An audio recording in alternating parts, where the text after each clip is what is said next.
1934 সাল। কত কত কত 1934 সাল। শান্তিনিকেতন নাম শুনেছেন? বীরভূম জেলার বোলপুরে শান্তিনিকেতন। শান্তিনিকেতন থেকে 10 কিলোমিটার দূরে একটা ছোট্ট মুসলিম গ্রাম। সেই গ্রামের কিছু মানুষ, তখন তো এত আলেম হাফেজ ছিল না, তো সেই গ্রামের মসজিদের ইমাম সাহেব উনি বললেন, একটা কাজ করবে তোমরা, কি একটা জলসা দেবে, নবী দিবস দেবে। তা বলছে সে কি করে হবে, বক্তা পাবো কোথায়? তা বলছে কেন, আমি একটু নবী সম্পর্কে আলোচনা করব, তোমরা একটু শুনবে। বলো ঠিক আছে তাই। এই কথাটা যখন এলাকায় যখন ছড়াছড়ি হচ্ছে চলছে, তখন হিন্দু ভাইয়েরা ওরা করলো কি, ওদের শিক্ষিত লোকেরা জলসা কমিটিকে, মসজিদ কমিটিকে বলল, এক কাজ কর, তোরা রবীন্দ্রনাথ ঠাকুরকে ইনভাইট কর, মানে রবি ঠাকুর যাকে বলে, রবীন্দ্রনাথ ঠাকুরকে ইনভাইট কর, আর উনি এসে তোদের নবী সম্পর্কে কিছু কথা বলবেন, আমরা গিয়ে শুনবো, আমরা যাব। তো ইমাম সাহেব দেখলো ভালো জিনিস, এলাকার ছেলেরাও দেখলো ভালো জিনিস, এখন রবীন্দ্রনাথ ঠাকুরকে দাওয়াত করেছে। শুনে নিন, রবীন্দ্রনাথ ঠাকুরকে দাওয়াত করেছে। দাওয়াত করার পর রবীন্দ্রনাথ ঠাকুর এসে মাইকের সামনে বক্তব্য দিচ্ছে। মুহাম্মদ সাল্লাল্লাহু আলাইহি সাল্লাম সম্পর্কে উনি 1.5 ঘন্টা বক্তব্য দিয়েছিলেন। কত কত কত 1.5 ঘন্টা বক্তব্য দিয়ে লাস্ট কি বলেছিল জানেন? আমি রবীন্দ্রনাথ ঠাকুর বলে গেলাম, এই পৃথিবীর জমিনে আমার চোখে সর্বশ্রেষ্ঠ মহামানব হলো আখিরি জামানার শেষ নবী। কি আশ্চর্য! ওই রবীন্দ্রনাথ ঠাকুর যখন চীনে গেছিলেন, চীন ইয়াংসে কিয়ান হাংহো নদীর তীরে চীন সভ্যতা গড়ে উঠেছে। পিকিং শহরে যখন গেলেন, চীনের ছেলেমেয়েরা প্রশ্ন করেছেন, স্যার আপনাকে একটা প্রশ্ন করব, আপনি এই মুসলমানদের মতো গালে বড় দাড়ি রেখেছেন কেন, আর মাথায় কালো গোল টুপি পরেছেন কেন? জানেন তো রবীন্দ্রনাথ মাথায় টুপি ছিল, আর হাঁটুর নিচে পর্যন্ত গোল পিরহান পরতেন কেন? এটা করলেন কেন? আপনি তো একজন ঠাকুর মানুষ, আপনার তো পইতে থাকবে, পইতে ওং বা টিকা লেখা থাকবে, আপনার তো পইতে থাকবে, তা আপনি এটা, এই ড্রেসটা তো মুসলমানদের ড্রেস, আর শুধু মুসলমানদের ড্রেসটা, মুসলমানদের যারা সুফি তত্ত্বের মানুষ তাদের ড্রেস, তা আপনি এটাকে নিলেন কেন, একটু বলবেন? অনেকক্ষণ চিন্তা করার পরে উনি বলেছিলেন, এই গালে দাড়ি, মাথায় টুপি আর বড় পাঞ্জাবিটা সনাতন ধর্মের ড্রেস নয়, এটা আমি জানি। এই 3টে জিনিস না ইসলাম ধর্মের নবী মুহাম্মদ সাল্লাল্লাহু আলাইহি সাল্লামের আদর্শ থেকে আমি নিয়ে মেনে চলি। তা বলছে একটু খুলে বলবেন? বলছে মনে রেখো, আমার যেটা বিশ্বাস, গালে দাড়ি রেখে কোনোদিন মদের গ্লাস ধরতে পারবে না, গালে দাড়ি রেখে কোনোদিন যুবতী নারীর দিকে খারাপ নজরে তাকাতে পারবে না, বিবেক বাধা দেবে। মাথায় টুপি নিয়ে কোনোদিন পাপ কাজে লিপ্ত হতে পারবে না, বিবেক বাধা দেবে। এই বিবেকটাকে ঠিক রাখার জন্য আমি এই 3টে জিনিসকে একটু ব্যবহার করে চলি। হে মুসলমান, আমিনপুরের মানুষ, নামটা খুব সুন্দর, কিন্তু আমিনপুর কে নাম রেখেছিল জানি না। আমিন মানে কবুল হয়ে গেছে, পুর মানে গ্রাম, মানে এই গ্রামের লোকের কথা সব কবুল করে নিয়েছে আল্লাহ। বাবাজি, নামের বড়াই করো না কো, নাম দিয়ে কি হয়, নামের মাঝে পাবে না কো নামের পরিচয়। কিছু বুঝতে পারছেন কথাটা? নামের বড়াই করো না কো, নাম দিয়ে কি হয়, নামের মাঝে পাবে না কো নামের পরিচয়। মতি ঝিলে মতি নাই, মতি কোথায় রয়, মতি ঝিলে মতি নাই, মতি কোথায় রয়। ঢাকা শহর খোলা থাকে, ঢাকা নাহি হয়। নাম তার ঢাকা শহর, সব সময় খোলা। নাম মতিঝিল, গিয়ে দেখবেন খালি পায়খানা ভর্তি, বাঁশ বাগান। বাপেরা, বাস্তব কথা বললাম, চল এগিয়ে যাই, অসুবিধা হচ্ছে না তো? চলো। এরপরে আসছি আরেকজন ব্যক্তির উক্তি দিচ্ছি, লোকটার নাম শোনো। আজ থেকে 2600 বছর আগে লোকটা এসেছিলেন। কত কত কত 2600 বাপ, মানে প্রায় 2500 বছর আগে লোকটা এসেছিলেন পৃথিবীতে। লোকটার নাম ছিল গৌতম বৌদ্ধ, বৌদ্ধ ধর্মের প্রবর্তক।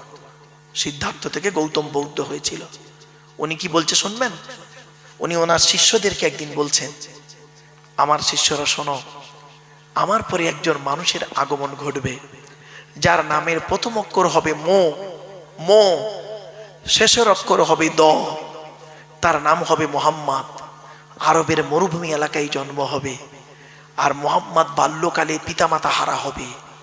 আর সেই মোহাম্মদের চরিত্র যদি একটা পাল্লায় রাখা হয়, আর পৃথিবীর মানুষের চরিত্র যদি অপর পাল্লায় রাখা হয়, আমি গৌতম বৌদ্ধ বলে যাচ্ছি, মোহাম্মদের চরিত্রের পাল্লাটা ভারী হয়ে যাবে। কথা আছে। আরেকজনের উদাহরণ দেবো, অসুবিধা হচ্ছে আপনাদের না? আরেকজনের উদাহরণ দিচ্ছি, চলো। বইটার নাম হলো দি 100। কি বললাম বাবা? ওর বাংলা হলো 100 জন মনীষীর জীবনী। বইটার নাম হলো 100 জন মনীষীর জীবনী। আপনাদের বইটা কিনতে বলছি, আপনার বইটা কিনবেন, যেখানে পাবেন বাংলায় বের হয়ে গেছে। হ্যাঁ হ্যাঁ হ্যাঁ, এই এখানে বইয়ের দোকানে পাবেন। এই যে কোনো কেতাব, মুসলিম কেতাবের দোকান আছে, ওদেরকে বলবেন, এই মাদ্রাসার লাইব্রেরি যেখানে আছে ওখানে কেতাব দোকান আছে, বলবেন 100 মনীষীর জীবনী। বইটার নাম দি 100। লোকটা, লেখকের নাম কি? Michael H heart. উনি একজন খ্রিস্টান, মুসলমান নন। তো ওই বইটায় উনি একজন খ্রিস্টান, তো উনি পৃথিবীর 100 জন মনীষীর জীবনী লিখেছেন। 100 জন লোকের জীবনী লিখেছেন। তা সেই 100 জন লোকের জীবনী পড়তে হয়েছে তবে তো লিখেছেন। আরে ভাই বলুন না, হট করে লিখে দেবেন? উনি বলছেন, আমি বহু লোকের জীবনী পড়েছি, পড়ার পরে তাদের ভেতর থেকে 100 জন লোককে আমি নির্বাচন করেছি, আমার এই বইয়ের মধ্যে লিখেছি। তাদের মধ্যে সর্বপ্রথম যাকে দিয়ে শুরু করেছি, আমি একজন খ্রিস্টান, আমার নবী হলো ঈসা নবী, কিন্তু আমি যা দিয়ে শুরু করেছি, বইটা খুলে দেখবেন, আপনারা পড়বেন, প্রথম পৃষ্ঠায় পাবেন বইটার প্রথম শুরু করেছে মুহাম্মদ সাল্লাল্লাহু আলাইহি ওয়াসাল্লামের নাম দিয়ে। তো উনি যেদিন বইটা পাবলিশ করেন, সেদিন বড় বড় প্রফেসররা ওনাকে প্রশ্ন করছেন যে আপনি একজন খ্রিস্টান হয়ে খ্রিস্টান ধর্মটাকে ছোট করলেন, ঈসা নবীকে ছোট করলেন, ইসলাম ধর্মকে বড় করে দিলেন, মুহাম্মদ সাল্লাল্লাহু আলাইহি ওয়াসাল্লামকে বড় করে দিলেন, আপনি মুহাম্মাদের জীবনী দিয়ে শুরু করলেন, কেন খ্রিস্টান ঈসা নবীর জীবনী দিয়ে শুরু করা গেলনি? উনি অত লোকের সামনে কি বলেছিলেন শুনে নিন। ওই বইয়ের প্রথম পৃষ্ঠায় রয়েছে, দেখবেন। ঠিক সংক্ষেপে বলছি, বেশি লম্বা চওড়া নয়, কারণ টাইমের ব্যাপার আছে, বোঝাতে হবে। উনি বলছেন, আমি বহু লোকের জীবনী পড়েছি, ঈসা নবীর জীবনী পড়েছি, মুসা নবীর জীবনী পড়েছি, নেপোলিয়ানের জীবনী পড়েছি, রামকৃষ্ণ পড়েছি, রবীন্দ্রনাথ পড়েছি, ফ্লোরেন্স নাইটিঙ্গেল পড়েছি, আপনার কি বলবো, সাথে সাথে বিবেকানন্দ পড়েছি, সব লিখেছি ওতে। দেখো, আইজাক নিউটনে পড়েছি, সব পড়েছি, দেখো ওতে লিখেছি, সকলের জীবনী দিয়েছি, ঈশ্বরচন্দ্র বিদ্যাসাগরও নাম দিয়েছি, দেখো।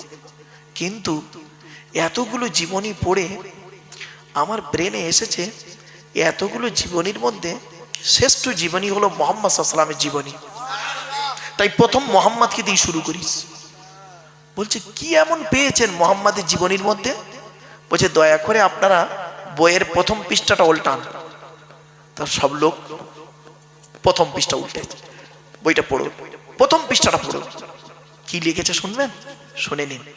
আল্লাহর নবী মুহাম্মদ সাল্লাল্লাহু আলাইহি ওয়াসাল্লাম একদিন, ওনার বয়স হয়ে গেছে, নবীর দুধমার নাম কি ছিল? হালিমা।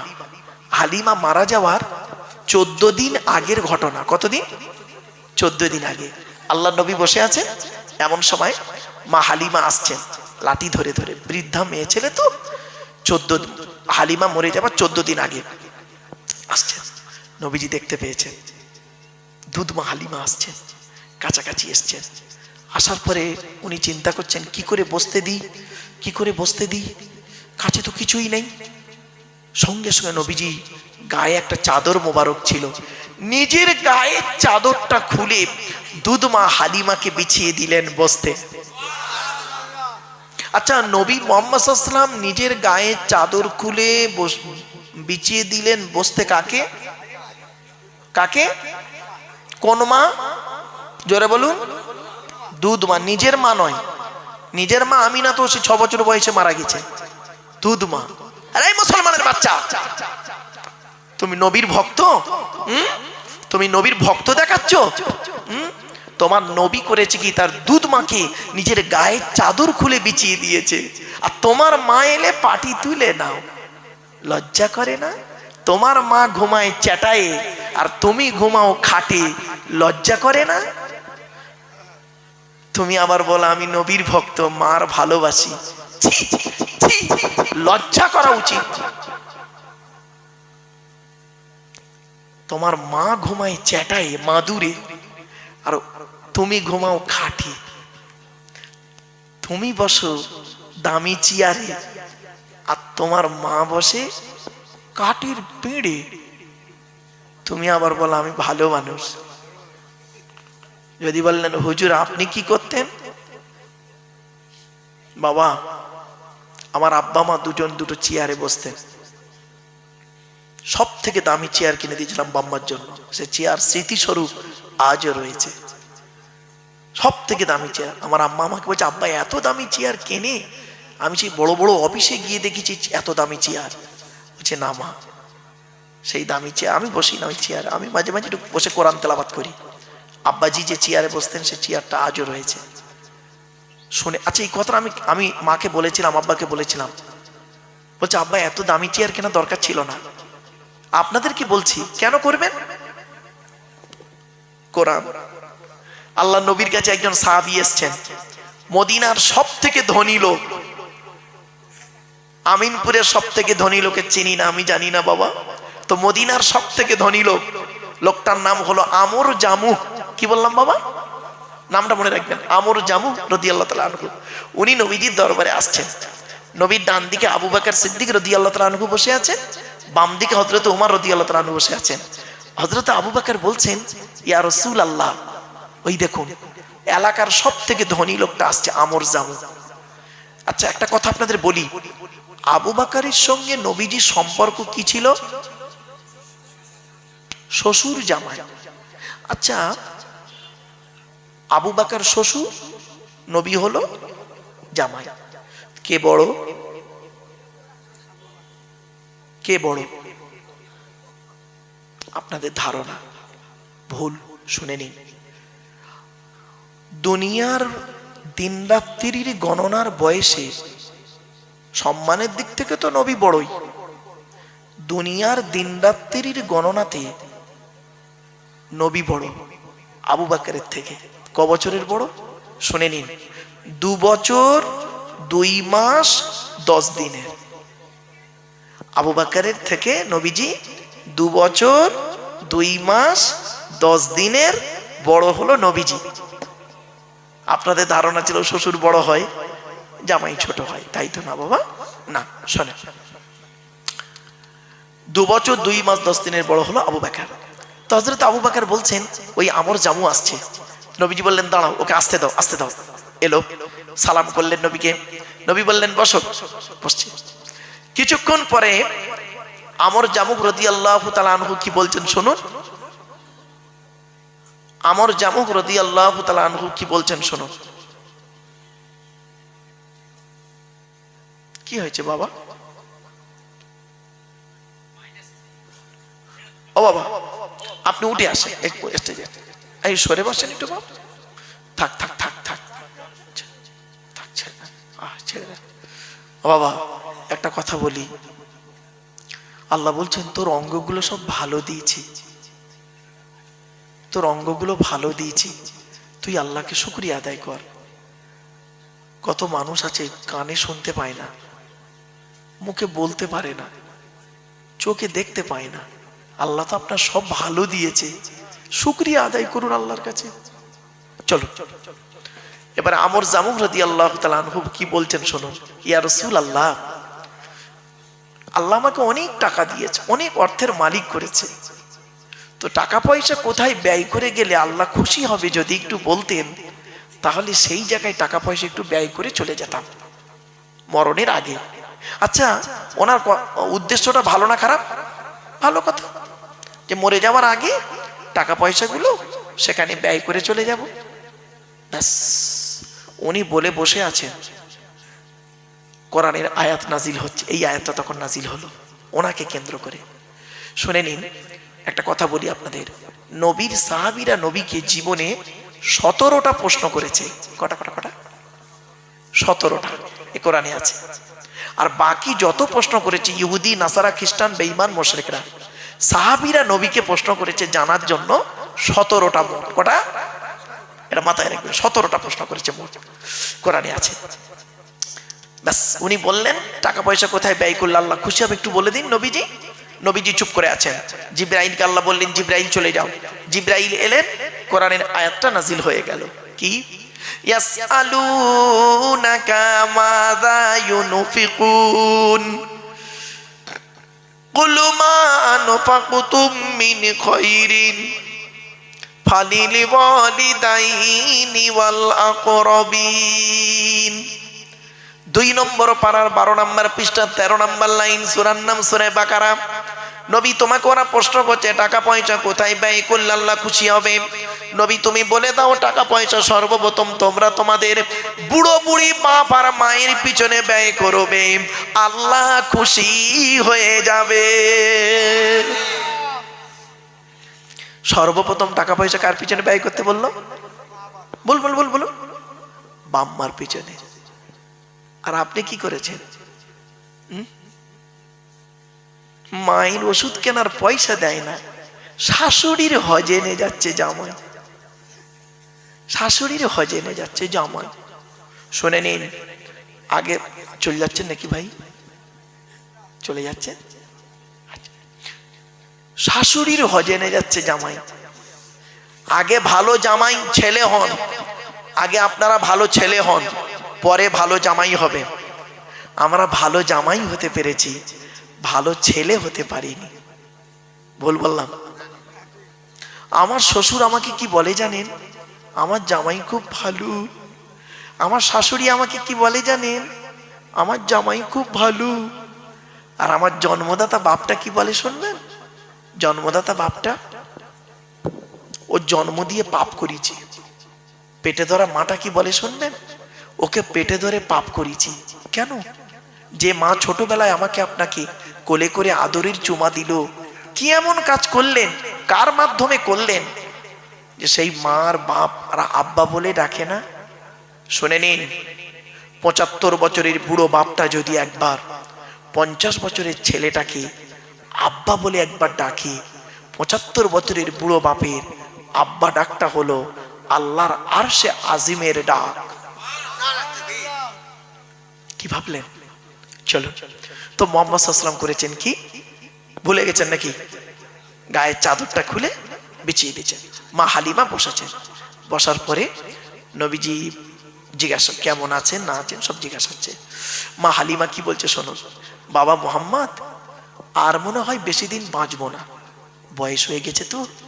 তা বাবা, একটা প্রশ্ন তোমাকে করব, একটা প্রশ্নের জন্য আমি এসছি বাপ তোমার কাছে।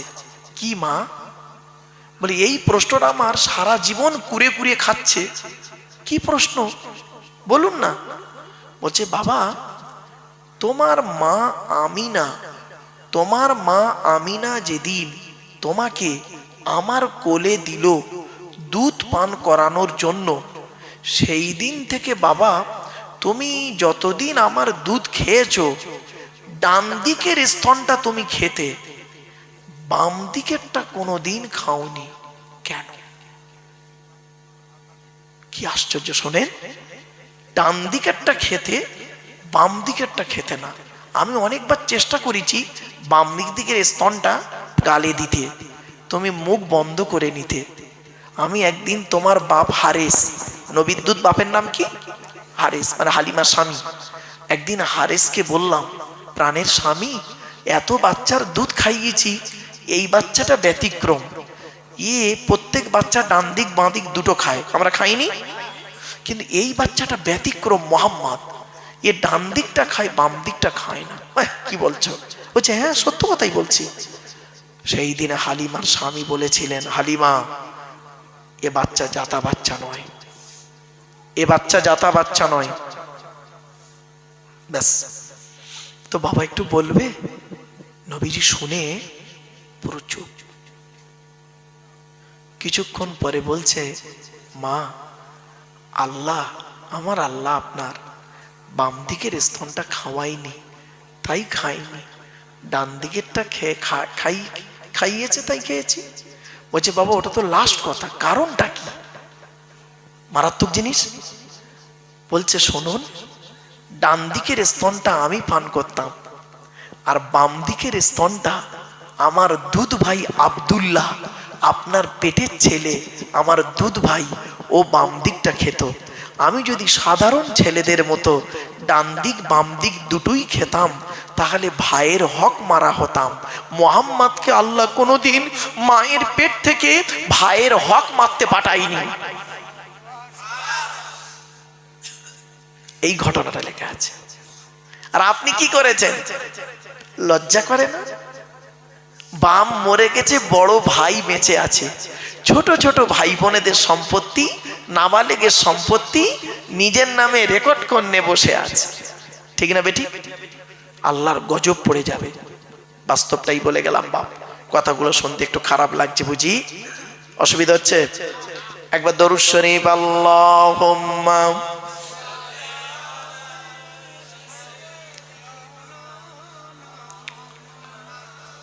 ওয়া আলা আলি সাইয়্যিদিনা।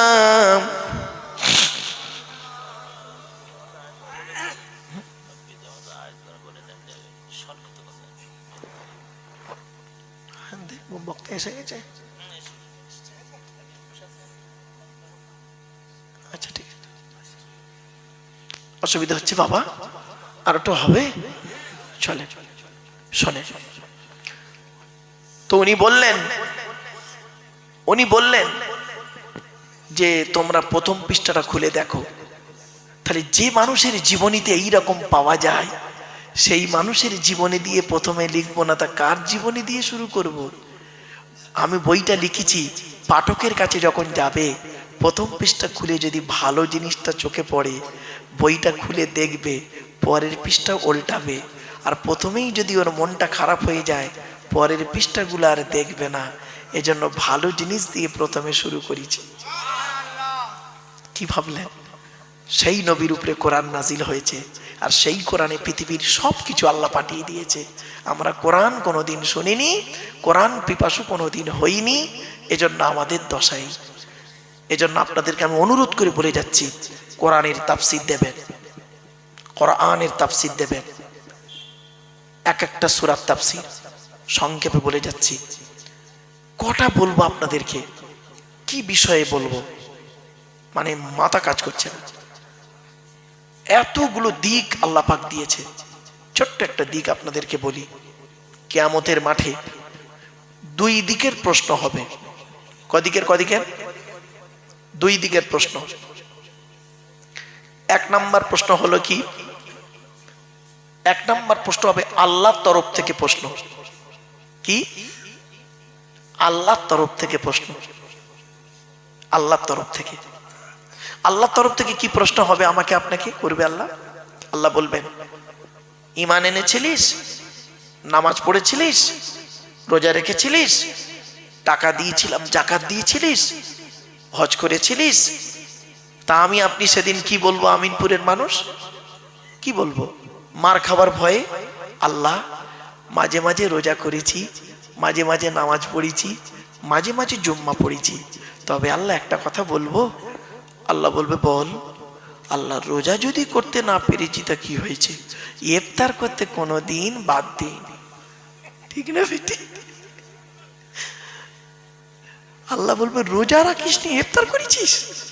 তখন বান্দা বলবে আল্লাহকে, শোনে, বান্দা আল্লাহকে বলবে, আল্লাহ আপনার নবী তো পৃথিবীতে বলে এসেছিলেন, রোজাদারের দুটো খুশি, একটা আল্লাহর দিদার আর ইফতার। ইফতারের সময়, তো রোজা করতে না পারে ইফতার তো করেছি। যাক, তো সেদিন আল্লাহ পাক যদি আমাদের মাফ করে তো মাফ হয়ে যাব, আর নইলে যদি বলেন তুই দাঁড়া তোর ব্যবস্থা হবে, তুই দাঁড়া তোর ব্যবস্থা হবে, ব্যাস হয়ে গেল। তো আল্লাহর তরফের প্রশ্ন, আল্লাহ দয়ালু দয়াবান, যদি মাফ করেন সেদিন পার হয়ে যাব। কেন? আল্লাহ কোরআনে বলেছেন ইন্নাল্লাহা লা ইয়াগফিরু আন ইউশরাকা বিহি ওয়া ইয়াগফিরু মা দুনা যালিকা লিমান ইয়াশা। আল্লাহ বললেন শিরককারীর গুনাহ আল্লাহ মাফ করবে না। খবরদার বাপেরা, শিরিক করতে যাবেন না। শিরিক হলো কঠিন পাপ, শিরিক করবেন না। আল্লাহর সঙ্গে কোনো ব্যক্তি বস্তুর তুলনা করার নাম হলো শিরিক। কিছু বুঝতে পারছেন? খবরদার, যেখানে শিরিকের গন্ধ আছে সেখান থেকে মা বোনেরা সরে আসবেন। শিরিক যেখানে আছে সরে আসবেন, কঠিন পাপ। ওয়ায়াগফিরু মা দুনা যালিকা লিমান ইয়াশা, অন্য গুনাহ আল্লাহ মাফ করলে করতে পারেন। তো আল্লাহর তরফের প্রশ্ন, আল্লাহ যদি মাফ করেন সেদিন আমরা পার হয়ে যাব, আল্লাহর তরফ থেকে খালাস হব। ধরা আমরা পড়বো, এখানে যত বসে আছি, দাঁড়িয়ে আছি, জলসা কমিটি, বক্তা, শ্রোতা সব ধরা পড়বো আমরা। বান্দার তরফের প্রশ্ন, বান্দার তরফ থেকে আল্লাহ 10 রকম প্রশ্ন করবে। কটা কটা?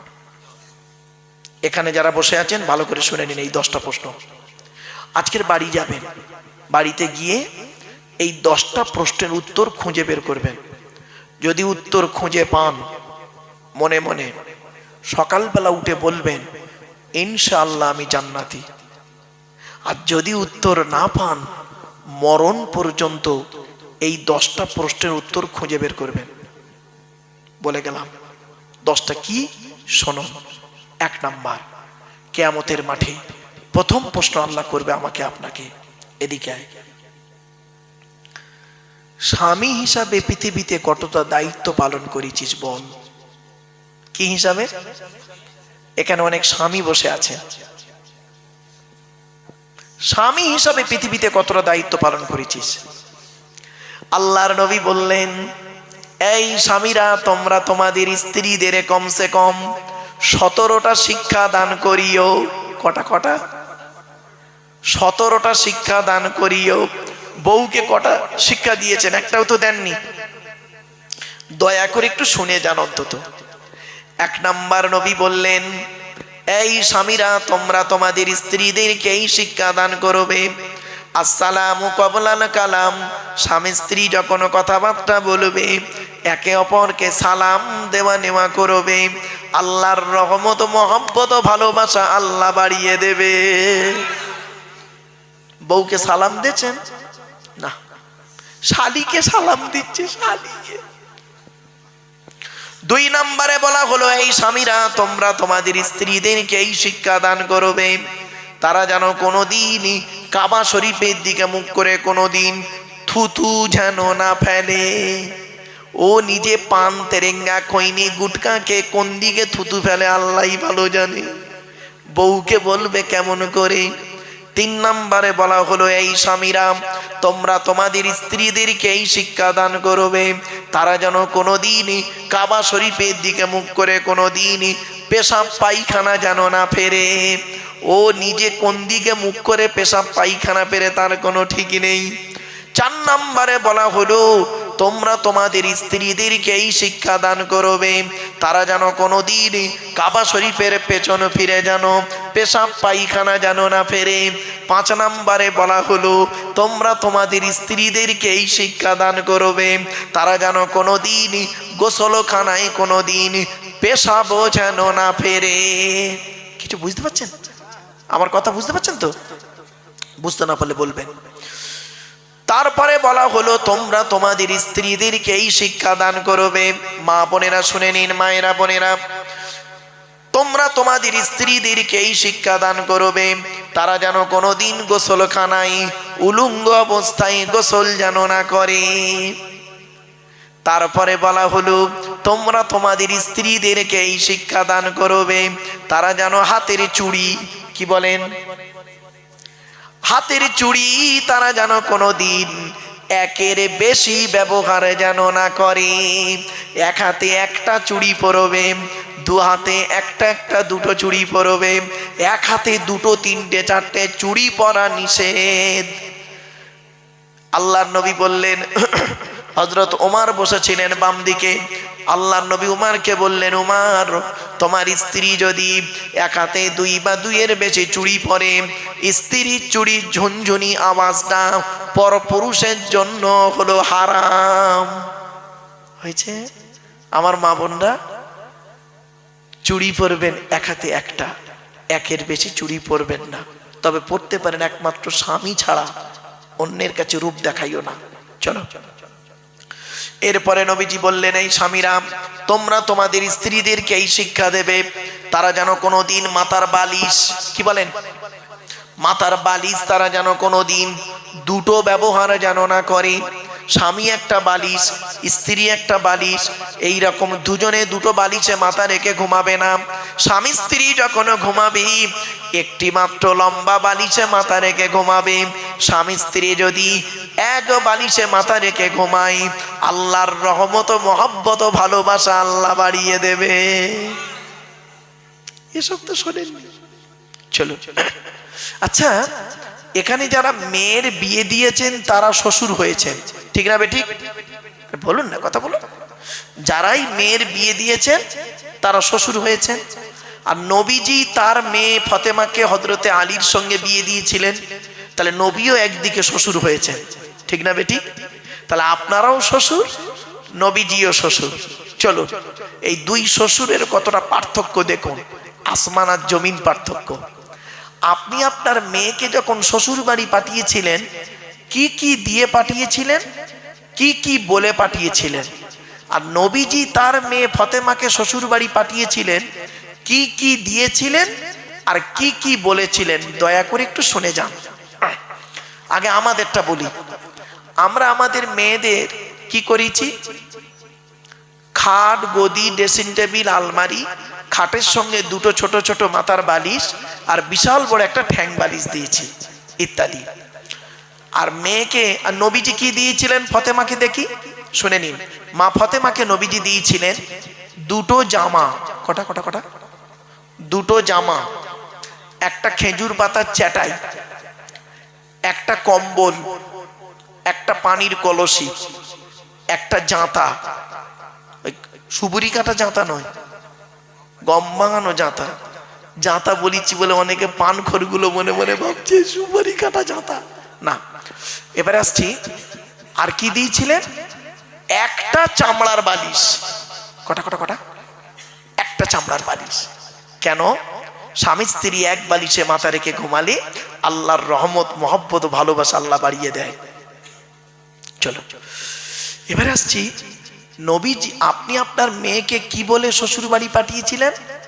মেয়েটি যেদিন শ্বশুর বাড়ি যাচ্ছিলেন, জীবনের প্রথম বরের গাড়িতে ওঠার আগে মেয়েটি তার ভাই বোনের গলা জড়িয়ে কেঁদেছে, মায়ের গলা জড়িয়ে কেঁদেছে, সর্বশেষে এসে বাপের গলা জড়িয়ে কাঁদে, ঠিক না বেঠিক?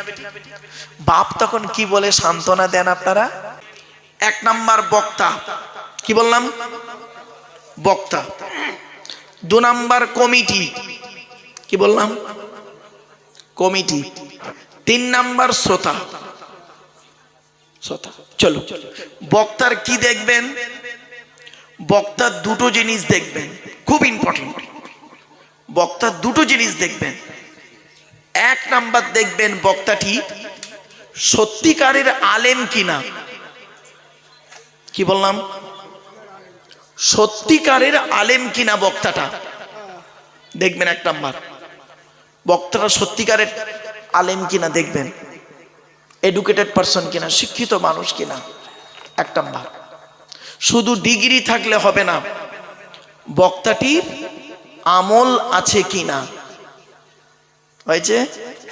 বক্তাটা 5 ওয়াক্ত নামাজ পড়ে কিনা, বক্তাটা রমজান মাসে রোজা রাখে কিনা, বক্তাটার বাম্মার ভাত দেয় কিনা, বক্তাটা তার ছেলে মেয়ের দায়িত্ব পালন করে কিনা, বক্তাটা তার ভাই বোনের সঙ্গে সুসম্পর্ক রাখে কিনা, বক্তাটা তার প্রতিবেশীর সঙ্গে ভালো সম্পর্ক রাখে কিনা, বক্তাটার চরিত্রটা ঠিক আছে কিনা।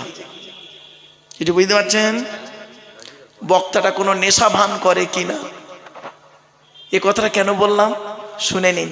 বাবা, আমি 1994 সাল থেকে বাস করছি 2025, 31টা বছর কেটে গেল আমার। ভারতবর্ষ, নেপাল আর বাংলাদেশ, 3টে দেশ মিলে কত বক্তা আছে না, বিড়ি সিগারেট খায়, বিড়ি সিগারেট খায় এই পশ্চিম বাংলায়, নাম জিজ্ঞেস করবেন না। আর পান, তেরেঙ্গা, খৈনি, গুটকা, শান্তি, অশান্তি, বিমল, সিগনেচার, শিবজর্দা, ষাটজর্দা আর কি আর সব কিছু আছে না, খৈনি, গুল, ও তো বলে কাজ নেই। শুনে নিন, কুল্লু মুস্কিরিন হারামুন, প্রত্যেকটা নেশাদ্রব্য জিনিস যেটা মস্তিষ্কের বিক্রি ঘটায় সেটা হলো হারাম। পৃথিবীর একটা আল্লাহর ওলির নাম বলুন তো দেখি যিনি নেশা করতেন। পাবেন? পাবেন না। একটাই নেশা তাদের ছিল, আল্লাহর ভালোবাসা, নবীর আনুগত্য করা। ঠিক না বেঠিক? নবীর আনুগত্য করা, আল্লাহর ভালোবাসা, এই তাদের নেশা। চলেন, তো 1 নাম্বার হলো বক্তাটা আলেম কিনা, 2 নাম্বার বক্তাটির আমল আছে কিনা। ও বাবা, কত বক্তা আছে 5 ওয়াক্ত নামাজ পড়ে না, কত বক্তা আছে রমজান মাসে রোজা রাখে না, কত বক্তা আছে মাম্মার ভাত দেয় না। কি ভাবছেন পীর সাহেব মৌলভী সাহেব ভাবছেন? আপনি মনে করেছেন কি পীর সাহেবের বেটা বলে কি অনেক কিছু হয়ে গেছে? এটা ভুল ধারণা আপনার।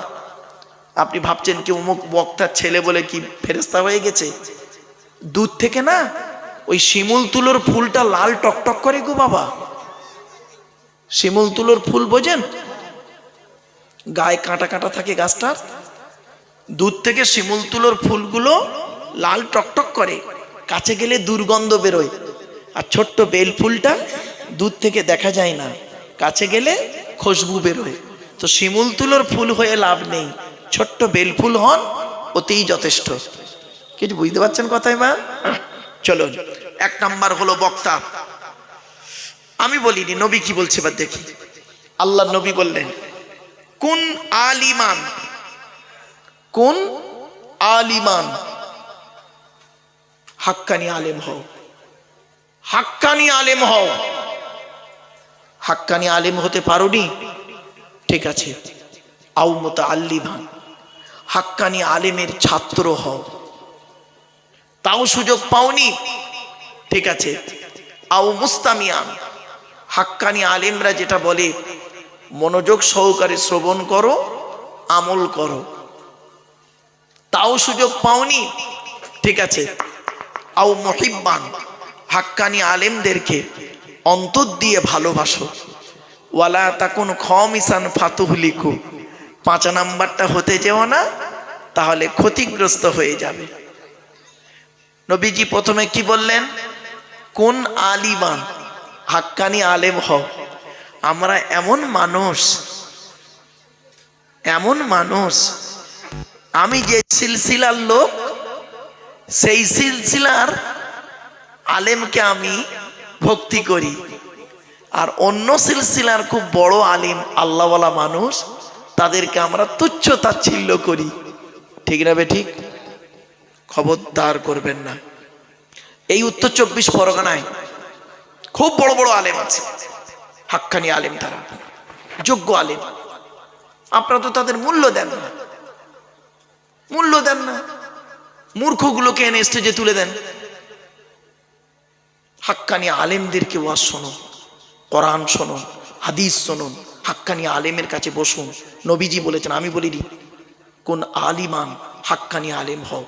হাক্কানি আলেম হতে না পারলে হাক্কানি আলেমের ছাত্র হও, তাও যদি সুযোগ না পাও, হাক্কানি আলেমরা যেটা বলে মনোযোগ সহকারে শ্রবণ করো, আমল করো, তাও যদি সুযোগ না পাও, হাক্কানি আলেমদেরকে অন্তর দিয়ে ভালোবাসো। নবী কিন্তু এটা বলেনি কোন অলিয়ান, তুমি অলি হও, না অলির ছাত্র হও, বলেন আলেম হও।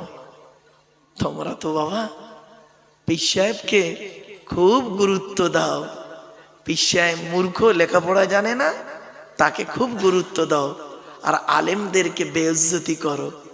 কিয়ামতের মাঠে তোমাদের অবস্থা কি হবে আল্লাহ ভালো জানে। খবরদার নয়, পীর সাহেব যদি আলেম হয় তাহলে ঠিক আছে, আলেম পীর যথেষ্ট ভালো। কি বুঝলেন? পীরের বিরোধী আমি নই বাবা, পীরকে নিয়ে গবেষণা করা মানুষ আমি। আমাকে পীরের আলোচনা আমারে শোনাতে যাবেন না। অলি সম্পর্কে গবেষণা আমি করা মানুষ। আচ্ছা, ছোট্ট একটা উদাহরণ দিই। আপনারা তাকবীর দিতে দিতে বলেন না? আমরাও বলি, কারণ আপনারা বললে আবার আমাকে আবার বলবে উনি মনে হয় আহলে হাদিস, তবলিগ, লামাযহাবি, বেরেলি। কেন? মূর্খ তো, লেখাপড়ার জ্ঞান কম। এখন যেই বলবো আপনারা বলেন, ওরা উল্টা ইউটিউবরা আবার কাটিং করবে, করে আবার কিছু মূর্খ মৌলবি, না মূর্খ মৌলবি, তারা আবার কাটিং করে ওটাকে আবার ফতোয়া মারবে। কিরম জানেন? ও দেখেছো, বললো আপনারা বলেন, কেন উনি বলেন না? তাহলে উনি কি অন্য দলের? যাই বলি, আমরা বলি, কি বলি? নারাই তাকবীর, আল্লাহু আকবার, সিলসিলায়ে হক ফুরফুরা শরীফ, বলে না? আরে ভাই বলুন না তো, সিলসিলায়ে হক বলেন কেন? কি হক আছে ওর মধ্যে? এখন যদি কোনো লোক আলেম যদি আপনাকে প্রশ্ন করে যে আপনি যে বললেন সিলসিলায়ে হক ফুরফুরা শরীফ, তোর মধ্যে হকটা কি দুটো বলো তো দেখি ভাই। হয়ে গেছে, হকটা কি বলো? দুটো বলবো, দুটো বলবো। হ্যাঁ শোনেন, দাদা হুজুর কেবলাকে নিয়ে আমার গবেষণা, বাস্তবটাই বলছি শুনুন।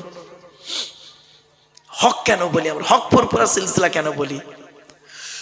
আগে কোরআন থেকে বলি, হাদিস থেকে এসে দাদা হুজুরে যাব। আগে আমি দাদা হুজুরের কথা বলবো না, শুনে নিন। আপনাদের চোখে তো আমি একজন বেরেলি, তবলিগ, আহলে হাদিস আলেম।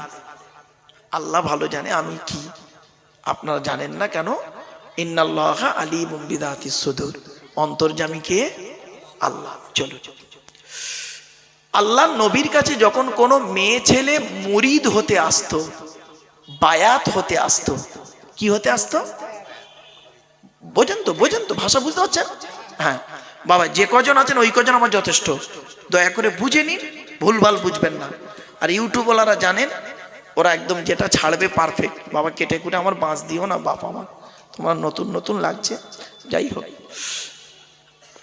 তো আল্লাহ নবীর কাছে যখন কোনো মেয়ে ছেলে আসতো মুরিদ হতে, বায়াত হতে, নবীজি কিভাবে বায়াত করতেন শুনে নিন। মেয়েটি আসতো, নবীজি বলতেন, বলো বলো আমি শিরিক করব না, আমি জেনা করব না, পাপ কাজ করব না, এবং কোরআন আল্লাহর বিরোধিতা করব না, এই কথাগুলো বলো। নবীজি মুখে বলতেন, উনিও মুখে বলতেন নবীজির সাথে সাথে। বলার পরে তারপরে বলতেন নবীজি, যাও এই কথা মোতাবেক তুমি চলবে। মেয়েটি চলে গেল। এটা হলো নবীজির বায়াত। ক্লিয়ার? এর পেছনে একটা আছে, আয়াতটা কোথায় আছে দেখি? সূরা মুমতাহিনার 12 নম্বর আয়াত। ইয়া আইয়ুহান নবী ইযা জাআকাল মুমিনাত ইউবাইনাকা আলা আল্লাহ ইশরিকনা বিল্লাহি শাইয়্যা ওয়ালা ইয়াসরিকনা ওয়ালা ইয়াজনিনা ওয়ালা ইয়াকতুলনা আওলাদাহুন্না ওয়ালা ইয়াতিনা বিবুহতানি ইফতারিনাহু বাইনা আইদিহিন্না ওয়া আরজুলিহিন্না ওয়ালা ইয়াসিনাকা ফি মারুফিন ফাবাইহুন্না ওয়াস্তাগফির লাহুন্নাল্লাহ ইন্নাল্লাহা গফুরুর রহিম। 28 নম্বর পারা 10 নম্বর পৃষ্ঠা 8 নম্বর লাইন, সূরার নাম সূরা মুমতাহিনার 12 নম্বর আয়াত। এর বাংলা মানে কি? আল্লাহ বলছেন, নবী যে সমস্ত মেয়ে ছেলেরা আপনার কাছে এসে বায়াত হতে চায়, আপনি ওদেরকে এই শপথগুলো নিয়ে নিন, নিয়ে ফাবাইহুন্না, ওদের জন্য ওদেরকে বায়াত করুন, ওয়াস্তাগফির লাহুন্নাল্লাহ, ওদের জন্য আল্লাহর কাছে ক্ষমা প্রার্থনা করুন, আমি আল্লাহ ওদের জীবনের গুনাহগুলো মাফ করে দেবো। তাহলে বায়াত করতেন নবীজি কিভাবে? নবীজি বলতেন, মেয়েটাও বলতেন, এটা বায়াতের নিয়ম, তাই তো? এটা কোরআন বলছে, আমি বলিনি। এবার পেছনে একটা হাদিস কি বলে দেখি। আচ্ছা, আল্লাহ নবীর স্ত্রী, একটা স্ত্রীর নাম ছিল আম্মাজান আয়েশা, নাম শুনেছেন? হ্যাঁ, আম্মাজান আয়েশা বর্ণনা করছেন, হাদিসটা শুনুন ওই আয়াতের পেছনে। আল্লাহর কসম করে বলছি, আম্মাজান আয়েশা বলছেন, আল্লাহর কসম করে বলছি, আল্লাহর কসম করে বলছি, আল্লাহর কসম করে বলছি, আমার নবী জীবনে কোনোদিন কোনো বেগানা নারীর হাত ধরে বায়াত গ্রহণ করেনি। তাহলে কোরআন হাদিস দুটো পেলেন। এবার চলুন দেখি। এই জন্য আবু বকর সিদ্দিক রহমাতুল্লাহ আলাইহি, দাদা হুজুর পীর কেবলা রহমাতুল্লাহ আলাইহি, তিনি শুধু একটা পীর ছিলেন না, ওলি ছিলেন না, তিনি ছিলেন একজন যোগ্য আলেম। এজন্য তিনি জীবনে কোনোদিন কোনো বেগানা নারীর হাত ধরে বায়াত করেনি। কি বুঝলেন? আর তুমি মুরিদের বাড়ির ভেতরে ঢুকে মুরিদ বিশ্বাস করলো তোমাকে, তার মেয়েটাকে প্রেগনেন্ট করে দিলে। কান গরম হয়ে যাবে, কবরে চলো। আর একটা উদাহরণ দিচ্ছি, শোনো। নবীজি, আচ্ছা এটা গেল এক নাম্বার। এই জন্য দাদা হুজুর পীর কেবলা রহমাতুল্লাহ আলাইহির ওনার মত পথ হলো, যখন বায়াত করতেন মহিলাদেরকে একটা গেটের ওপারে মহিলারা থাকতো, উনি এপার থেকে বলতেন আমি যা বলছি তোমরা বলো মা। তো উনি বলতেন, মহিলারা পর্দার ওপার থেকে বলতো। আর এখন বাজারে অনেক পীর বেরিয়ে গেছে, দেখবেন তারা কি করে, একদম ডাইরেক্ট এসে পায়ে সাজদা করে। বিভিন্ন পীর, অনেকগুলো পীর বলে, ওদের শুনে লাভ নেই, ওদের নামও শুনে লাভ নেই, জাস্ট উদাহরণ দিলাম।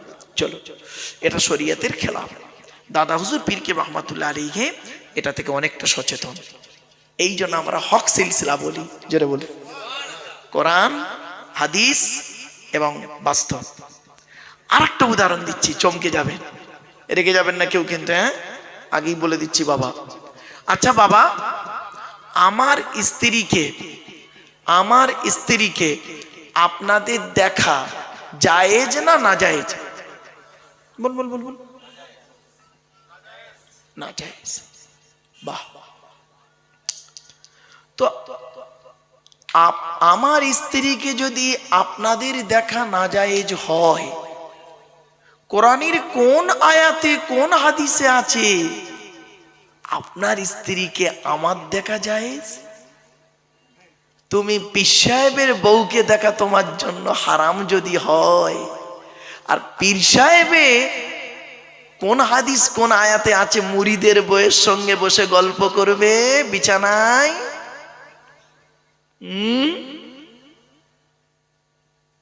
এই কোরআন জানিয়ে দিয়েছে, হাদিস জানিয়ে দিয়েছে। দাদা হুজুর পীর কেবলা রহমাতুল্লাহ আলাইহির জীবনীতে এই জিনিস পাবেন না। কি বুঝলেন? সেই জন্য দাদা হুজুর পীর কেবলা রহমাতুল্লাহ আলাইহি সিলসিলার মত পথটা না খুব একইভাবে কনসাস, এই জন্য হক সিলসিলা বলি। কি বুঝলেন? দাদা হুজুর কেবলা যখন রাস্তা দিয়ে যেতেন, সঙ্গে সঙ্গে বলতে, বাবা মহিলাদেরকে একটু সরিয়ে দাও বাপ, আমি যাব। বুঝতে পারছেন না? আর আমি একজন মলি সাহেব, রাস্তা দিয়ে যাচ্ছি, লোকে যদি বলে, ইয়াং ছেলেরা যদি বলে এই চলে যাও হুজুর আসছে, আমি মলি সাহেব কি বলবো জানেন? ওরা ওটা দাঁড়িয়ে থাক, তার আমার দেখুক, তাই না? এত সহজ নয়। পীর হতে গেলে, হক্কানি পীর হতে গেলে, অরিজিনাল ওলি হতে গেলে এই কোরআনে আছে 50টা গুণ লাগবে। কটা 50টা গুণ থাকতে হবে, তবে তিনি হাক্কানি পীর। 5টা গুণ নেই, তাকে পীর সাহেব বলো? নিজের নাম লিখতে পারে না, আল্লামা শব্দ লেখো তার নামের আগে। পীর আল্লামা। তাকে যদি বলা হয় তুই আউযুবিল্লাহ তারকিবটা কত, আউযুবিল্লাহ তারকিবটা কর, পারবে না। নিজের নামটা লিখতে বলুন, আরবিতে লিখুক, ঠিকানাটা লিখুক, তার নামের আগে তোমরা বসিয়ে দিচ্ছ পীর আল্লামা। আল্লামা শব্দটা কোথায় বসে হয় জানেন? হ্যাঁ, এই আমিনপুর মাদ্রাসা আছে তো, এখানে সিনিয়র মাদ্রাসা, ওই ওখানকার আলেম আছে, যোগ্য যোগ্য আলেমদের কালকে জিজ্ঞেস করবেন যে আব্দুল্লাহ মারুফ সাহেব এসেছিল, কথাগুলো বলে গেছে, শুনে নিন কটা শব্দ বলছি। ইলিম, আলাম, আলিম, আলিম, আল্লামা, আলাম। কটা শব্দ বললাম বুঝতে পারলেন? আবার বলছি শুনুন। ইলিম, আলাম, আলাম, আলিম, আলিম, আল্লামা, আলাম। কটা হলো? 7টা শব্দ। ইলিম মানে জ্ঞান, আলাম মানে পতাকা চিহ্ন, আলাম মানে পতাকা, আলাম আইনে টান দিলে আলাম মানে হচ্ছে জগৎ। আলহামদুলিল্লাহ রাব্বিল আলামিন নয়, আলামিন, জগৎ। আলিম ইসমে ফাইল, জ্ঞানী। আলিম সেফাতে মুসাব্বা, এর উপরে হলো আল্লামা ইসমে মুবালাগা সিগা। আল্লামা মানে হলো অধিক জ্ঞানী। অধিক জ্ঞানী লোককে বলা হয় আল্লামা। অধিক জ্ঞানী কাকে বলে জানেন? অধিক জ্ঞানী, অধিক জ্ঞানী লোককে বলা হয় আল্লামা। আর সব থেকে জ্ঞানী যে, তার উপরে আর কারোর জ্ঞান নেই, তাকে বলে আলাম ইসমে তাফজিল। বাবা, যাকে তাকে আল্লামা বলে দিলে কবরে ঢোকো। তারও উচিত, তোমাকে আল্লামা বলছে, পীর আল্লামা মুখ করে তাকবীর দিচ্ছে, তিনিও বললো না বাবা তুমি আমাকে আল্লামা বলো না বাপ, আমি আল্লামার যোগ্য নই, এটা বলার ক্ষমতা হলো না। চলুন আর একটা বলি। বড় পীর আব্দুল কাদের জিলানী রহমাতুল্লাহ আলাইহির নাম শুনেছেন? উনি বলছেন কমসে কম 3টে কেতাবের জ্ঞান যার থাকবে সেই লোকটা ওয়াজ করার যোগ্য ব্যক্তি। কটা কেতাব? 1 নাম্বার তাফসীরের কেতাব, তাফসীরে জালালাইন। পড়ার যোগ্যতা যেন থাকে, পড়ানোর যোগ্যতা থাকে। কি বললাম? পড়তে পারে, পড়াতে পারে। মিশকাত শরীফ হাদিসের কেতাব, পড়তে পারে, পড়াতে পারে। ফিকহের কেতাব, মাসলা মাসাইলের কেতাব, পড়তে পারে, পড়াতে পারে। সেই লোকটা ওয়াজ করার যোগ্যতা রাখে। মিশকাত শরীফ সামনে খুলে দিলে কোন দিক থেকে পড়তে হয় ঠিক মতো জানে না গো বাপ। এই জন্য আপনাদের বলি, মাইকের সামনে এসে কিছু বলে দেবার নাম বক্তা নয়। 3টে জিনিস কোনোদিন ব্যাকে আসে না, সব সময় সামনের দিকে যায়। 1 নাম্বার ধনুক থেকে তীরটা বের হয়ে যায় গেলে ওটা আর কোনোদিন ব্যাকে আসে না।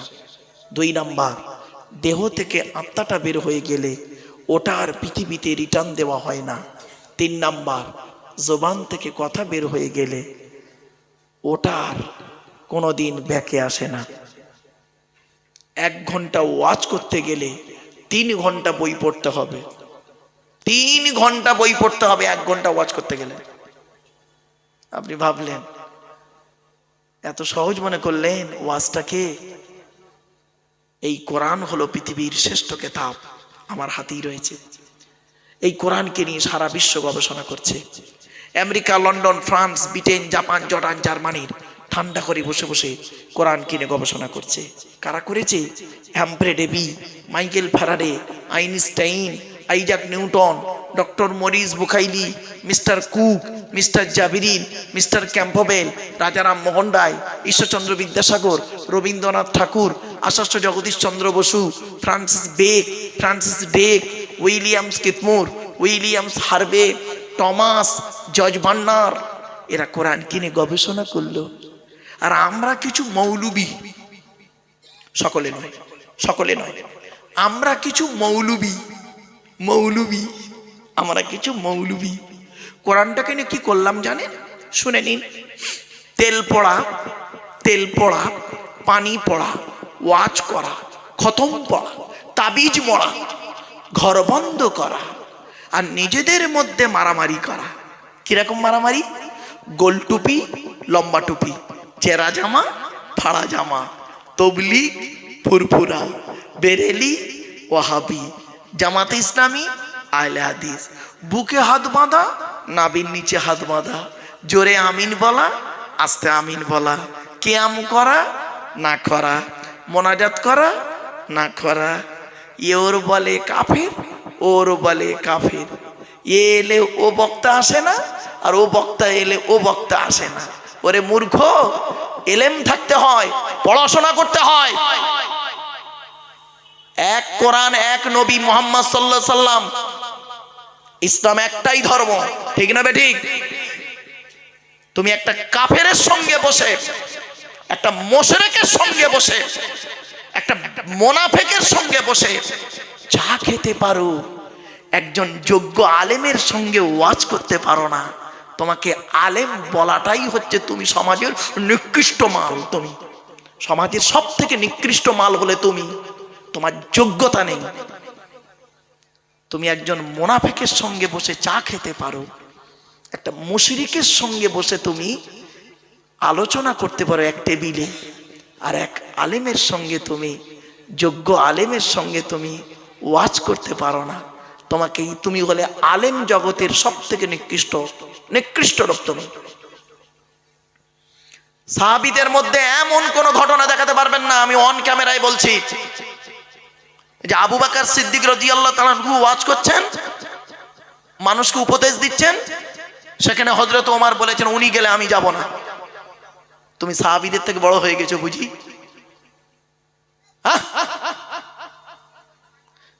চার ইমামের এক ইমাম, প্রত্যেকটা ইমামের কোনোদিন কেউ বলেনি যে উনি ওয়াজ করলে আমি যাব না। কেন আসবে না? কেন? তুমি কোরআন বলবে, কোরআনের কি একটা আয়াত? তুমি একটা টপিকস নিয়ে আলোচনা করবে, কোরআনের একটা বিষয় নিয়ে, নবীর হাদিস নিয়ে আলোচনা করবে, ও নবীর হাদিস নিয়ে আলোচনা করবে, ও নবীর হাদিস নিয়ে আলোচনা করবে, বিভিন্ন পাঠে আলোচনা হবে, মানুষ বিভিন্ন দিক শুনতে পারবে, ঠিক না বেটি? তুমি ওটা, তোমার তো জ্ঞান কম, জ্ঞান কম। তুমি করছো ওর গোঁজা মারছ, সে এবার রেগে গিয়ে দেখছে আমার গোঁজা মারছে, আমি ওর খানটা ঠুসে দিই। লোকেরা কি বুঝলো? এরাই নিকৃষ্ট, এদের দিয়ে শিখবো, জলসাই দুবনি, আর ঠিক না বেঠিক? জলসাই দুবনি। খবরদার করবেন না। আমার বাড়ির পাশে না হরিনাম হয়, হরিনাম, হরিনাম বোঝেন? হিন্দুদের হরিনাম। আমার আমার আমার বাড়ি খাল আছে, খাল, খালের ওপারটাই হরিনাম হয়, আর এপারটা আমার বাড়ি, আব্বা আমার কবর, আমার বাড়ি। তো হরিনাম যখন হয়, আমার অনেক বন্ধু আছে, বাল্য বন্ধু, তারা হরিনাম করে। ওদের হরিনাম শুনি আমি, শুয়ে শুয়ে দেখি কি বলে, কারণ আমি তো একজন ছাত্র। ঋগ্বেদ, সামবেদ, যজুর্বেদ, অর্থববেদ, গীতা, রামায়ণ, মহাভারতের আমার কাছে সব রয়েছে, তওরাত, জবুর, ইনজিল সবই রয়েছে, সবই রয়েছে, পড়ি, জানি। তা বলে এই নয় ব্যাস। তা আমি কোনোদিন দেখিনি। আর এই মুরব্বীদের বলুন তো দেখি, এই বয়োজ্যেষ্ঠ লোকেরা বলুন, আপনারা কোনোদিন শুনেছেন হিন্দুদের হরিনামে 3 ঘন্টা করে পালা? ক ঘন্টা? 3 ঘন্টা করে পালা প্রত্যেকের। একটা দল 3 ঘন্টা বলল, বলে নেমে গেল, অপর একটা দল 3 ঘন্টা বলল, নেমে গেল, আবার একটা দল, এইভাবে 24 ঘন্টা হয়, বুঝলেন? 8টা দলে 24 ঘন্টা ক্লিয়ার হয়। কোনোদিন শুনেছেন এক দল নেমে যাবার পর অপর দল এসে মারামারি লেগেছে? কিন্তু ওদের ধর্মর, ওদের সৃষ্টিকর্তা, ওদের ধারণা, ওদের দেবতা সৃষ্টিকর্তা কটা? একটা? একাধিক? যাদের সৃষ্টিকর্তা একাধিক, তাদের মধ্যে মারামারি হয়নি স্টেজে। আর তোমাদের সৃষ্টিকর্তা একজন, আল্লাহ। তোমাদের গাইডার একজন, মুহাম্মদ সাল্লাল্লাহু আলাইহি সাল্লাম। তোমরা এক আল্লাহ, এক মুহাম্মদকে নিয়ে স্টেজে মৌলবি মৌলবি মারামারি করছে, ঠিক না বেটি? তোমাদের দেখে অন্য জাতিরা হাসে এই কারণে যে ইসলাম ধর্ম বুঝি এইরকম। চলেন, আমার হাতে সময় আছে তো, আমি বলে দিচ্ছি বাবা, আমার সময় না হলে সমস্যা হবে। ও ঠিক আছে, চলে। আসলে আমি ওই ঘন্টা ধরে ওয়াজ করা মানুষ নই গো বাপ। আপনাদের বলি, এই কোরআন সামনে আমি হিপস করেছি। হিপস করার পরে আমি আমার মায়ের কাছে দৌড় দিয়েছি। আমার মা হজরতে আবু বকর সিদ্দিক রাদিয়াল্লাহু তাআলা আনহু, হজরত উমর, হজরত উসমান, হজরত আলী, আম্মাজান আয়েশা, আম্মাজান ফাতেমা, আম্মাজান খাদিজার সঙ্গে বহুবার স্বপ্নে রসুলের দিদার হয়েছে। আজ তিনি পৃথিবীতে এই অন্ধকার নীরব নগরে চলে গেছে। যাওয়ার সময় আমাকে বলে গিয়েছিলেন, আব্বা আমি যেদিন ওয়াজ করতে শুরু করি বাপ, বলেছিলেন আব্বা তুমি আমার একটি মাত্র সন্তান, আমার 4 বোন 1 ভাই আমি। বলেছিলেন আব্বা তুমি আমার সঙ্গে ওয়াদা করো দুটো জিনিসের। কি? এই দুটো জিনিসের ওয়াদা তোমাকে করতে হবে। কি ওয়াদা? 1 নাম্বার, যতদিন তুমি ওয়াজ করবে বেওয়াজুতে কোনোদিন ওয়াজ করতে পারবে না। তা যে 31 বছর জলসা জীবনে আমি বাবা কোনোদিন বেওয়াজুতে ওয়াজ করি নাই আজ পর্যন্ত। যত কষ্ট হোক, গায়ে প্রচন্ড জ্বর, প্রচন্ড গায়ে জ্বর, শীতকাল, অজু করছি। সভাপতি সাহেব আমাকে বলছে, তার অজু নেই, সভাপতি সাহেব আমার পেশা ফিরে এসে আমাকে বলছে চলুন হুজুর স্টেজে যাই। আমি ভাই আমি অজু করে নিই। বলছে বেওজুতে ওয়াজ চলে তো, চলুন না। বলছে না ভাই এটা আমি পারবো না, আমি করিনি বাপ। 1 নাম্বার। আর 2 নাম্বার আমি করিনি। আমার মা বলেছিল আব্বা তুমি আমার সঙ্গে ওয়াদা করো ঘন্টা ধরে ওয়াজ করতে পারবে না, ঘন্টা ধরে। বললাম কেন? বলছে, আমি বললাম মা কমিটির তো একটা ঘন্টা থাকে, 8টা 10টা 10টা 12টা ঘন্টা থাকে না, একটা নির্ধারিত টাইম থাকে। বলছে ওটা কমিটির সঙ্গে, আল্লাহর সঙ্গে নয়। কিরকম? বলছে ধরো তোমাকে জলসা কমিটি বললো তোমার টাইম 9টা থেকে 11টা, 2 ঘন্টা। তুমি 2 ঘন্টা স্টেজে উঠে শুধু কোরআনের আয়াত বলেছো আর হাদিস বলেছো, একটা শব্দ তুমি বাজে কথা বলনি, খালি কোরআন বলেছো হাদিস বলেছো, কোরআন বলেছো হাদিস বলেছো, 2 ঘন্টা। একটা লোক হেদায়েত হয়নি, একটা লোক হেদায়েত হয়নি। কিন্তু আধা ঘন্টা বেশি বলেছো, ওই আধা ঘন্টার ভিতরে আল্লাহ তোমার জবান থেকে এমন কিছু বাক্য বের করিয়ে নিয়েছে যে বাক্যটা 10 জন মানুষের মাথায় লেগেছে, ও সেইটা বুঝে আমল করা শুরু করেছে। কিয়ামতের মাঠে ওর ওসিলায় জান্নাত পেয়েছে, তুমিও হতভাগা ওই ওসিলায় জান্নাত পাবে। কিছু বুঝতে পারছেন বাবা? এজন্য আমি কোনোদিন আজ পর্যন্ত আমি 3 ঘন্টা 4 ঘন্টা 5 ঘন্টা বকা মানুষ। এই উত্তর 24 পরগনায় ইসলামিয়া হোটেল আছে না বারাসাতে, হ্যাঁ, ওই এই চাপাঢালির মোড়ে ওই ইসলামিয়া হোটেলের মালিক, ওর বাড়িতে গেছিলাম। ওনার বাড়িতে গিয়ে 5 ঘন্টা 10 মিনিট ওয়াজ করেছি আমি। জানে লোক, ও সকলেই জানে আমি ঘন্টা ধরে ওয়াজ করতে পারিনি বাপ। কেন করিনি? অজু করে বসেছি, আল্লাহর কোরআন নিয়ে বসেছি, আলোচনা হবে, কিছু শেখা হবে, জানা হবে, আমলের চিন্তা ভাবনা থাকবে। এই হলো নিয়ত। আপনাদের কি নিয়ত ঠিক আছে তো বাপ? চলো, 1 নাম্বার কি বলেছি? বক্তা। বক্তার 2টো জিনিস দেখবেন, বক্তাটি সত্যিকারের আলেম কিনা। বক্তাটির শুধু আলেম হলে হবে না, বক্তাটির আমল আছে কিনা, আমল আছে কিনা। বাবা হাক্কানি আলেমদের কাছে বসুন, হাক্কানি আলেমদের ওয়াজ শুনুন, হাক্কানি আলেমদের সঙ্গে দেখা করুন। একটা বাক্য আছে, মান যারা আলিমান ফাকান্নামা যারা নবিয়া। যে একজন হাক্কানি আলেমের সঙ্গে দেখা করলো, সে যেন একজন নবীর সঙ্গে সাক্ষাৎ করলো। মান সাল্লা খলফা আলিমিন তাকিয়িন ফাকান্নামা সাল্লা খলফা নবিয়িন। বলা হয়েছে কোনো ব্যক্তি যদি একজন হাক্কানি আলেমের পিছনে নামাজ পড়লো, সে যেন একজন নবীর পিছনে নামাজ পড়লো। কি ভাবছেন আপনি হাক্কানি আলেমদের সম্পর্কে? চলুন, এখন প্রশ্ন হলো হাক্কানি আলেম কে? হাক্কানি আলেম কে? কোরআনের আয়াত বললে শুধু হাক্কানি আলেম না বাবা, হাদিস বললে হাক্কানি আলেম না। চলুন, নবী বলছেন হাক্কানি আলেম কে, হাদিসটা শোনো। আল্লাহু আজবাদু জুদান ওয়ানা আজবাদু বানি আদম ওয়াজাদুকুম বাদি রাজুলুন আলিমা ইলমান ফানাশরাহু ইয়াতি ইয়াউমাল কিয়ামাতি আমিরাও ওয়াহিদা। আল্লাহ নবী বলেন, আল্লাহ হলেন সবথেকে বড় দাতা, আল্লাহর পরে বড় দাতা হলাম আমি মুহাম্মদ সাল্লাল্লাহু আলাইহি ওয়াসাল্লাম। এরপরে নবী কি বলছেন শুনুন, শুনলে চমকে যাবেন আপনারা। আল্লাহ নবী বলছেন, আমার পরে এই পৃথিবীর সব থেকে বড় দানশীল ব্যক্তি কে জানো? সাহাবীরা বলছে কে? ওই আলেম যে ইলিম অর্জন করেছেন, ইলিম মোতাবেক নিজে চলেছেন, সমাজের মানুষকে বলেছেন, তার ইলিম থেকে মানুষ উপকৃত হতে পেরেছে। ওই শ্রেণীর আলেমগুলোকে কিয়ামতের মাঠে আল্লাহ এক একটা দলের আমির করে, নেতা করে তুলবে। 4টে পয়েন্ট। জ্ঞান অর্জন করতে হবে, জ্ঞান মোতাবেক নিজে চলতে হবে, সমাজের মানুষকে বলতে হবে, আবার সমাজের মানুষ যেন তার জ্ঞান থেকে উপকৃত হতে পারে। খুব কঠিন কাজ গো বাপ। ছোট্ট একটা হাদিস শুনে নিন, শুনলে চমকে যাবে। আল্লাহ নবী মেরাজে গিয়েছিল, শুনেছেন? হ্যাঁ, আমার সঙ্গে একটু কথা বলেন না বাবা। আচ্ছা, টেনে টেনে বলছি না বলে অসুবিধা হচ্ছে? হ্যাঁ, একটু দাঁড়ান, মালটা গরম হয়ে যাক, টেনে টুনে দিচ্ছে, চিন্তা নেই, টান দেবো বাপ, দাঁড়ান দাঁড়ান। আল্লাহ নবী মেরাজে গিয়েছিলেন 621 খ্রিস্টাব্দে রজব মাসে 27 তারিখে। নবী মেরাজে গিয়ে জান্নাত জাহান্নাম দেখলেন। এবারে আসছি, আমার হাতে যে কিতাবটা আছে, এই কিতাবটার নাম কি? কোরআনুল মাজিদ। এই কিতাবটা কবে এলো শুনে নিন। 610 খ্রিস্টাব্দে। কত কত কত? 610 খ্রিস্টাব্দে 1 ফেব্রুয়ারি সোমবার।